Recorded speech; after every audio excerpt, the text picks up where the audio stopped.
ஐயா வணக்கங்க ஐயா. வணக்கம் வணக்கம். ஐயா நம்ம 144 தன்மைகளை வரிசையா பார்த்துட்டு வந்துட்டு இருக்கோம். அந்த வரிசையில இன்னைக்கு நம்ம பார்க்கக்கூடிய ராசி சிம்ம ராசி.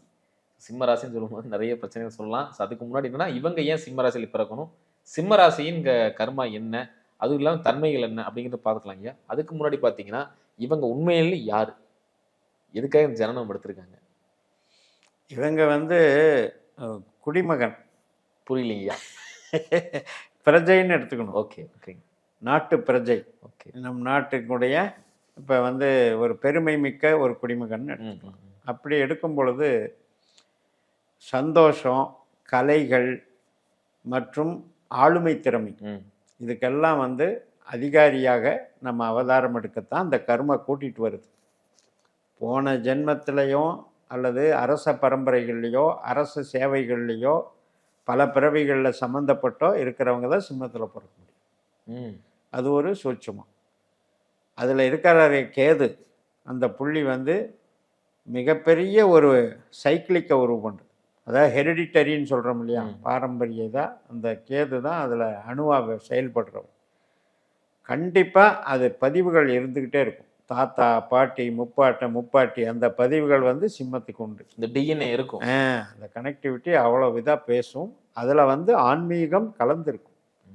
ஆன்மீகம்ங்கிறது மோட்சத்துக்கான ஒரு விடுதலைக்கான ஒரு விஷயத்தை அவங்க வச்சுருப்பாங்க கையில். அதுக்கப்புறம் பார்த்திங்கன்னா கவர்ச்சி, விளையாட்டு, இன்பம். அதாவது இப்போ பெண்களாக இருந்தால் அந்த பெண்மை தன்மை வர்றதே சிம்மராசி தான். குழந்தைங்கிறோம், அந்த வயதுக்கு வர்ற பருவம் வந்த உடனே அதை கன்னி பெண் அப்படின்னு சொல்கிறோம். அந்த பருவத்துக்கே அங்கே சிம்மராசி தான் அடையாளம். ஸோ அந்த மாதிரி ஒரு அமைப்பு இருக்குது. கவர்ச்சி இருக்குது, ஆடம்பரம் இருக்குது, வசதி வாய்ப்புகளோடு வாழ்வது இருக்குது. வாழ்க்கையில் எல்லா அப்டேட்டடாக வரக்கூடிய நாகரீகத்தையெல்லாம் அனுபவிக்கிறவங்க சிம்மராசி. இதை பக்குவமாக சொல்லலாம். சிறப்பு ஐயா. அதே மாதிரி 144 தன்மைகள் அது எப்படி இங்கே பிரிக்கிறது, எப்படி பார்க்கறது? அது சிம்பிளாக என்ன சொல்கிறோம்னா, ஒரு ராசி 12 ராசியோடு தொடர்பு கொள்ளும். சிம்ம ராசி கன்னி ராசியோட தொடர்பு கொண்டால் அது 1. சிம்ம ராசி துலா ராசியாக தொடர்பு கொண்டால் அது 1. அப்போ சிம்மத்தில் ஆரம்பித்து கடகம் வரைக்கும் வந்தீங்கன்னா 12 ஆகிடுதான். அது 1க்கு 12, சிம்மத்துக்கு 12. இப்போ அது அவருடைய சிந்தனைக்கு மட்டும் அந்த 12 கணக்கு எடுத்துக்கோங்க. அதுக்கப்புறம் அவர் பேச்சு இருக்கு இல்லையா, கையிருப்பு பணம் இருக்கு இல்லையா, அதுக்கு கன்னி எடுத்துக்கோங்க. அவருடைய 2ஆம் பாவம், அந்த 2ஆம் பாவம் 12 பாவத்தோடு தொடர்பு கொள்ளுது. கன்னிக்கு, கன்னி துலாத்துக்கு, கன்னி விருச்சிகத்துக்கு, இப்படியே கடைசி வரைக்கும். இப்படியே 12 பாவம் 12 பாவத்தோட தொடர்பு கொள்வது தான் 140. வேற ஒன்றும் இல்லை. அப்போ சர்க்கியூட்டாக உள்ள போகிறீங்க. அவ்வளவு சர்க்கியூட்டாக டெப்த்தாக போகும்போது உங்களுக்கு காம்பினேஷன் கிடைக்கும். இப்போ நீங்கள் மொட்டையாக 9 கிரகம் தான் இருக்குது, 12 ராசி கட்டம் தான் இருக்குது. நீங்கள் இப்படி தான் அப்படின்னு உங்களுடைய ஈடுபாட்டையோ உங்களுடைய இன்ட்ரெஸ்ட்டையோ உங்களுடைய திறமைகளையோ எக்ஸ்பிளைன் பண்ணணும்னா அது மட்டும் பத்தாது. இந்த 12 கனெக்ஷன் இருந்தாலும், இப்போ 4 தொடர்பு இருந்ததுன்னா பூமி சார்ந்த, எந்திரம் சார்ந்த, உற்பத்தி சார்ந்த விஷயம்னு எடுப்போம். 3 தொடர்பு இருந்தால் ஐடி சார்ந்ததுன்னு எடுப்போம். 5 தொடர்பு இருந்ததுன்னா சினிமா, கலை, இலக்கியம்னு சொல்லுவோம். இப்படி பிரிக்கிறதுக்கு தான் இந்த 12x12. சிறப்பு. அதே மாதிரி இப்போ சிம்மராசியில் கேது இருக்காரு, அதாவது மகமா இருக்காரு, அதே மாதிரி பூரம் இருக்கு, அதே மாதிரி உத்திரம் இருக்கு. ஸோ இப்படி 3 இருக்கும்போது இவங்க வாழ்க்கை துணை இப்போ 7ஆம் பாவம் எடுக்கும்போது நம்ம சனி வீடாக வந்துடுது. பட் எப்படி இருப்பாங்க, எப்படிப்பட்ட உருவ அமைப்பு இருக்கும், இல்லை எப்படி கேரக்டர் இருக்கும் அப்படிங்கிறது எப்படிங்க? 80 கோடி பேர் பிறக்கிறவங்களுக்கு 80 கோடி சிம்மராசிக்காரரையும் சனியாவே மனைவி வருவான்னு சொல்லக்கூடாது. கரெக்டு. ஏன்னா நம்ம அந்த பிரபஞ்சம் சுற்றிக்கிட்டே இருக்குது. நட்சத்திர பால்வெளி மண்டலத்தில் அந்த கிரகங்கள் டியூப்லைட் மாதிரி நட்சத்திர ஆற்றலை ரிசீவ் பண்ணி நமக்கு அனுப்புகிறவர் சந்திரன். இதன் மூலமாக நமக்கு புள்ளி விவரம்ங்கிறது ஒவ்வொரு டிகிரியும் ஒவ்வொரு வேலை பண்ணுங்க. சிம்மராசிக்கு மொத்தம் 30 டிகிரி இருக்குது. அதில் 9 பாதம் இருக்குது. இந்த 9 விதமான கேரக்டரு நமக்கு மனைவியாவோ கணவனாவோ வரும். இப்போ நீங்கள் கேது 1ஆம் பாவத்தில் பிறக்கிறீங்கன்னு வைங்க, அதுக்கு நேர் 7ஆம் பாவத்தில் செவ்வாய் கேரக்டர் தான் கிடைக்கும். 2 பாதத்துக்கும் செவ்வாய் கேரக்டர் வரும்.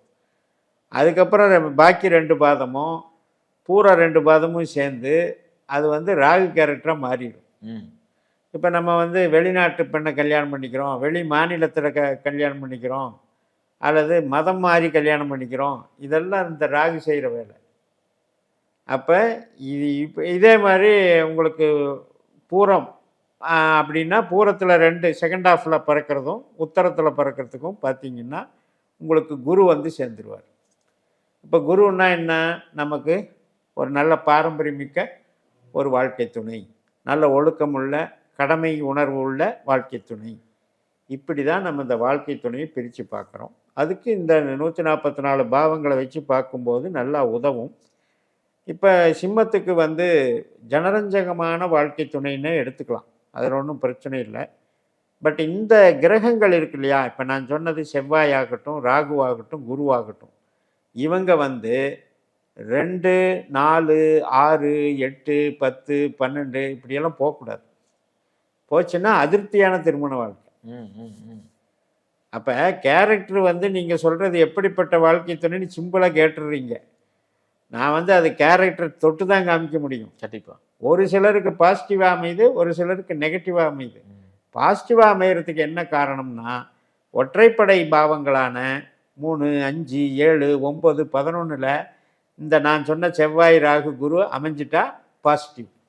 அதே 4, 6, 8, 10, 12 அமைஞ்சிட்டா நெகட்டிவ். சிறப்புங்க. அதே மாதிரி இந்த பணம், தொழில், பெயர், புகழ் இதெல்லாம் எப்படி உங்களுக்கு அமையும்?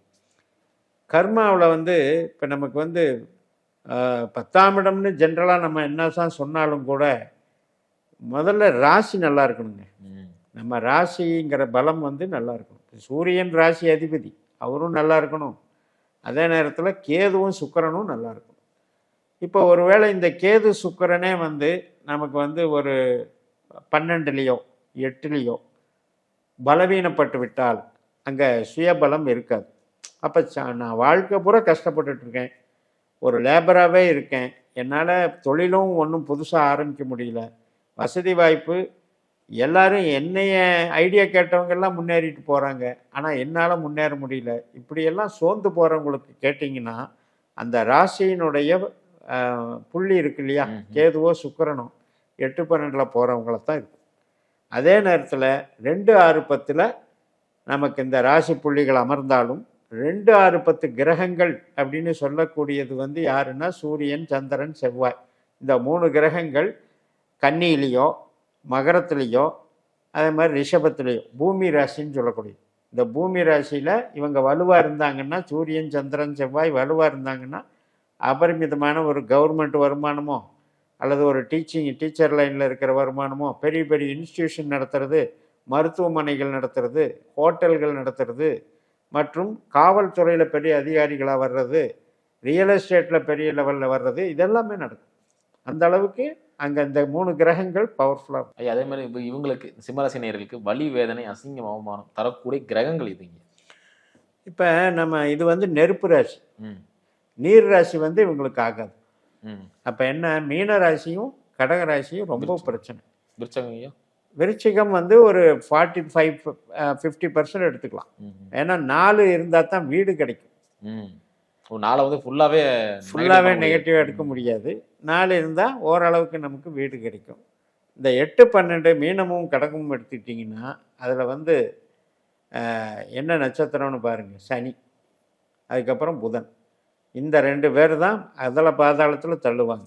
இந்த சனி கெட்டு போய் 8ஆம் இடத்துல 12ஆம் இடத்துல தொடர்புகள் இருந்து திசை நடத்தும் போது என்ன ஆகுதுன்னா அகால மரணங்கள், அது மட்டுமல்ல பெருத்த நஷ்டங்கள், அதாவது அவமானங்கள் படுற அளவுக்கு போகிறோம் இல்லையா. ஒரு பெரிய இது லாஸ் பண்ணிவிட்டு அவமானம் பண்ணிவிட்டு ஏதோ ஒன்று சமாளிக்கலாம்னு சொல்லி தப்பான விவகாரங்களில் இறங்கி போகிறது.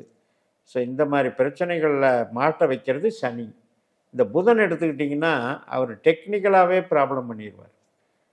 கணக்கு வழக்கில் தப்பு பண்ணுறவங்க பல நாள் திருடன் ஒரு நாள் சிறையிலும்பாங்க. அது மாதிரி எப்போவாவது ஒரு பண்ண விஷயத்துக்கு இப்போ மாட்டுவாங்க. பேப்பரில் எல்லாம் பார்க்குறோம், ஒரு 5000 லஞ்சம் வாங்கினதுக்கு ஒரு அரெஸ்ட் பண்ணுறாங்க. அது அந்த நேரம் தானே. அந்த 8, 12 வேலை செய்யும்போது வேல்யூ கம்மியாக இருக்கும், ஆனால் கணக்கு வழக்கில் பிரச்சனை புதன் அப்படிங்கிறது.